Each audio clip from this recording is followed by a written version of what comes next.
નમસ્કાર.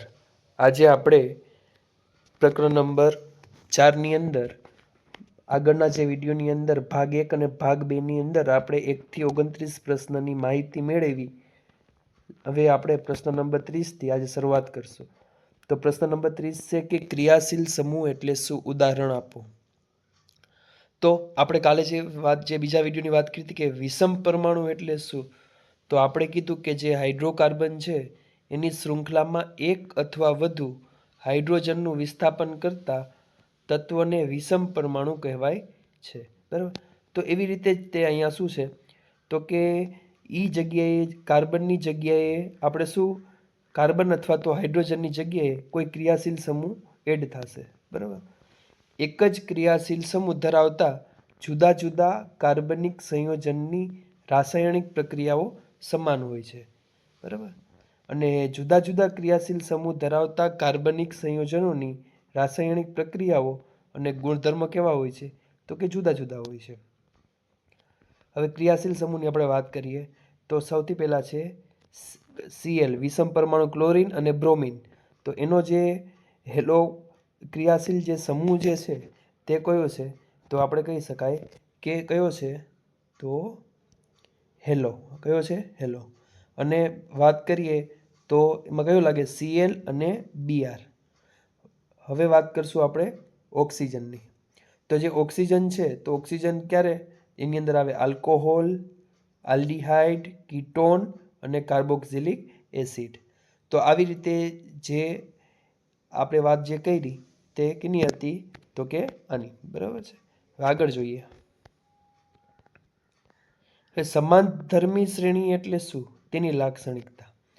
તો કે કાર્બનિક સંયોજનોની એવી શ્રેણી કે જેમાં કાર્બન શૃંખલામાં રહેલ હાઇડ્રોજનને સમાન પ્રકારના ક્રિયાશીલ સમૂહ હોય વિસ્થાપિત કરવામાં આવ્યા હોય તો તેને સમાનધર્મી શ્રેણી કહે છે. કેવા હોવા જોઈએ? તો કે સમાન પ્રકારના ક્રિયાશીલ સમૂહ હોવા જોઈએ.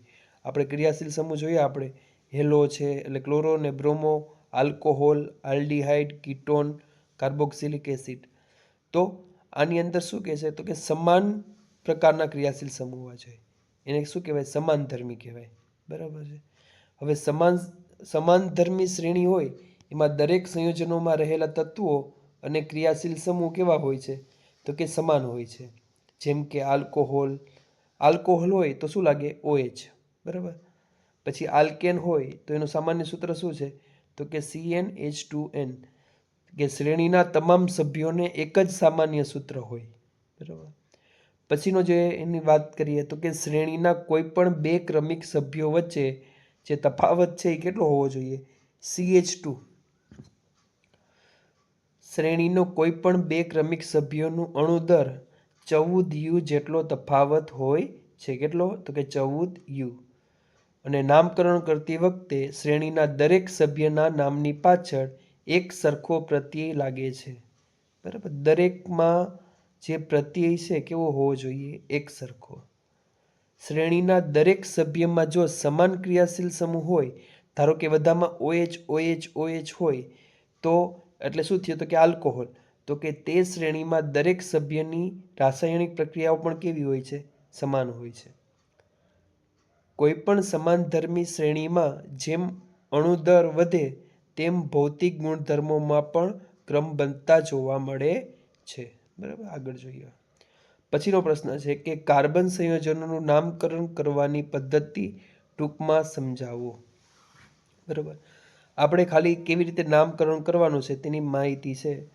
બરાબર. તો સૌથી પહેલાં આપણે ખબર છે કે જો કાર્બનની સંખ્યા 1 હોય તો મિથેન, 2 હોય તો ઇથેન, 3 હોય તો પ્રોપેન, 4 હોય તો બ્યુટેન, 5 હોય તો પેન્ટેન, 6 હોય તો હેક્ઝેન, 7 હોય તો હેપ્ટેન, 8 હોય તો ઓક્ટેન, 9 હોય તો નોનેન અને 10 હોય એટલે ડીકેન. હવે આપણે જોઈએ કે ધારો કે આપણી પાસે એક પ્રોપેન છે તો પ્રોપેન આપણે ખબર છે પ્રોપેન છે કેટલા નંબરમાં આવે તો કે 3 નંબરની અંદર. બરાબર. એટલે CH3, CH2, CH2 અને એની સાથે આપણે હેલોજન જે છે એટલે કે આપણે હેલોજન તત્વ ક્લોરીન છે તે જોડ્યું છે તો એને શું કહેવાશે તો કે પ્રોપેન તો છે એની સાથે ક્લોરીન જોડ્યું છે તો શું કરવાનું તો કે એનું નામ જે છે ક્લોરોપ્રોપેન, બરાબર. જો બ્રોમિન હોય તો બ્રોમોપ્રોપેન, બરાબર. હવે હેલોજન છે તો એની આગળ શું પૂર્વર્ગ શું લાગશે? Chloro bromo.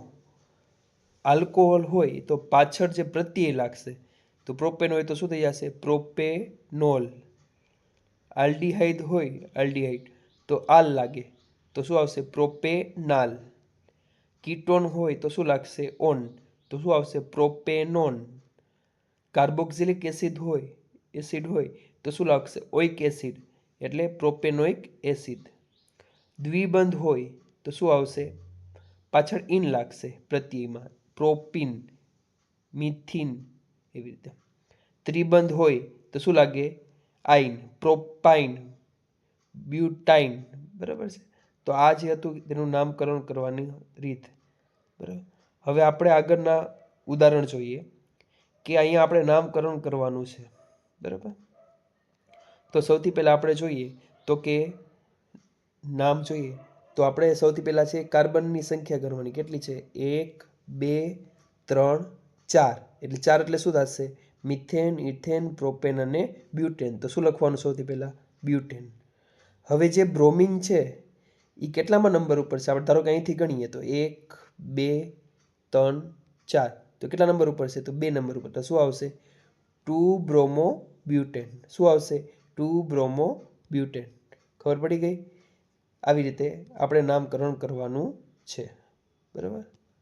હવે આગળ જોઈએ તો આમાં કેટલા છે? OH લાગેલો છે એટલે શું આવશે? આલ્કોહોલ જોડાયેલો છે એટલે પાછળ શું આવશે? ઓલ. Pentane 3 all. પછી મિથેન, ઇથેન, પ્રોપેન, બ્યુટેન અને શું છે પાછળ? શું લાગશે? આલ, બ્યુટેનાલ. પછી આવશે મિથેન, ઇથેન, પ્રોપેન, બ્યુટેન અને બીજા નંબરમાં શું છે? ઓન. તો બ્યુટે 2 ઓન, બરાબર. અને સૌથી છેલ્લે COOH છે એટલે શું આવશે? બ્યુટેનોઇક એસિડ. પછીનો પ્રશ્ન જોઈએ તો 34મો નંબરનો પ્રશ્ન છે કે નીચે દર્શાવેલ સંયોજનોના બંધારણ દોરો. ઓમાં આપણે બંધારણ આપેલા હતા અને સંયોજન આપણે લખવાનું હતું કયું સંયોજન છે. હવે આપણે શું કરવાનું છે કે સંયોજન આપેલું એનું બંધારણ દોરવાનું છે, બરાબર. તો સૌથી પહેલાં છે મિથેનોઇક એસિડ. તો મિથેનો એસિડ છે, ઓઇક એસિડ કેમાં લાગે? તો કે COO. કયું આવશે? COOH, બરાબર છે. પછી બ્યુટેન. તો બ્રોમો એટલે Br અને બ્યુટેન એટલે કેટલા કાર્બન થશે? તો કે 4. પછી આવશે મિથેનાલ. તો આલ પ્રત્યે કેમાં લાગે? તો કે C ડબલ બોન્ડ OH, બરાબર. એવી રીતે આ બધા જ જે છે તે પાઠ્યપુસ્તકમાં આપેલા જે છે તેના જવાબ આપેલા છે સાથે, બરાબર. પછીનો પ્રશ્ન છે કે 35મા નંબરનો કે બંધારણીય સમઘટકો એટલે શું? ઉદાહરણ આપો. હવે વાત કરીએ છીએ બંધારણીય સમઘટકોની. તો કે કોને કહેવાય?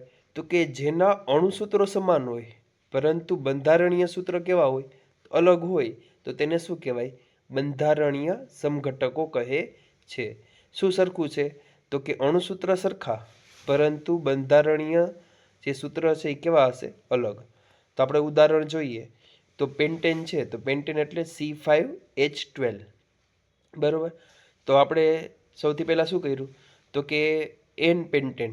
તમે જોઈ શકો છો કે બધી એક લાંબી શૃંખલાની અંદર છે તો એન પેન્ટેન. હવે આપણે શું કર્યું તો કે એક જે મિથેનનો જે CH3 છે તેને શું કર્યું તો કે એક કાર્બનની સાથે જોડી દીધો. તો હવે શું થયું તો કે 2 મિથાઇલ બ્યુટેન. અને બીજું આને આઇસોપેન્ટેન પણ કહી શકાય, બરાબર. તો આ જે ઉદાહરણ હતું એ કેનું હતું? તો કે બંધારણીય સમઘટકો કોને કહેવાય? એનું હતું. હવે આગળ જોઈએ તો નીચે દર્શાવેલ સંયોજનોના બંધારણ દોરો, બરાબર છે. એ પણ આપણે આવડે જ છે કે ઇથેન છે તો ઇથેન એટલે શું થશે? કાર્બન કેટલા હશે? તો કે 2, બરાબર. હવે ઇથેનોઇક એસિડ છે તો ઓઇક એસિડ આવે એટલે શું કરશું? સી તો છે જ તે આપણી પાસે ડબલ બોન્ડ OH, બરાબર. એવી રીતે કરશું. પછી હેક્ઝેનાલ એટલે કેટલા કાર્બન હશે? તો કે 6. ચાલો આગળ. કે કાર્બન સંયોજનોના મુખ્ય રાસાયણિક ગુણધર્મોના ફક્ત નામ જણાવો. આપણે ખાલી જે રાસાયણિક ગુણધર્મ છે કાર્બનના એના ફક્ત નામ જ જણાવવાના છે. તો પ્રથમ આવશે દહન, ઓક્સિડેશન, યોગશીલ અને ચોથી આવશે વિસ્થાપન પ્રક્રિયા. બરાબર, આ જે હતા તે કોણ હતા? કાર્બન સંયોજનના મુખ્ય રાસાયણિક ગુણધર્મો. બરાબર, હવે આપણે દરેક જે ગુણધર્મો છે રાસાયણિક તે સમજશું. તો સૌથી પહેલા દહન. દહન એટલે શું? ઉદાહરણ આપી સમજાવો. બરાબર, આપને ખબર જ છે દહન એટલે શું થાય. કે દહન એટલે શું થાય કે જેમાં પદાર્થને આપણે હવા અથવા તો શું આપે, ઓક્સિજનની હાજરીમાં શું કરીએ? તેને ગરમ કરીએ. તો આને શું કહેવાય? દહન કહે છે. અને આ પ્રક્રિયામાં કાર્બન તેના અપર રૂપોમાં હવામાં દહન પામીને કાર્બન ડાયોક્સાઇડ સાથે ઉષ્મા અને પ્રકાશ મુક્ત કરે છે. શું કરે ઉત્પન્ન? તો કે કાર્બન ડાયોક્સાઇડ, ઉષ્મા અને પ્રકાશ. બરાબર, હવે આપણે ઉદાહરણ લઈ લઈએ. તો કે કાર્બન છે, તો જો કાર્બનને આપણે જો એને ઓક્સિજન એટલે કે સળગાવવામાં આવે તો શું બનશે? તો કાર્બન ડાયોક્સાઇડ ઉત્પન્ન થશે, ઉષ્મા ઉત્પન્ન થશે અને સાથે સાથે પ્રકાશ ઉત્પન્ન થશે. મોટાભાગના કાર્બન સંયોજનો પણ દહન દ્વારા વધુ માત્રામાં ઉષ્મા અને પ્રકાશ મુક્ત કરે છે.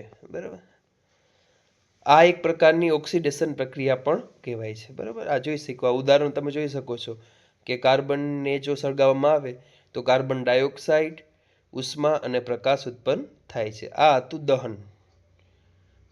સામાન્ય રીતે જે સંતૃપ્ત હાઇડ્રોકાર્બન હોય, આપણે આગળ જોયું હતું કે સંતૃપ્ત અને અસંતૃપ્ત.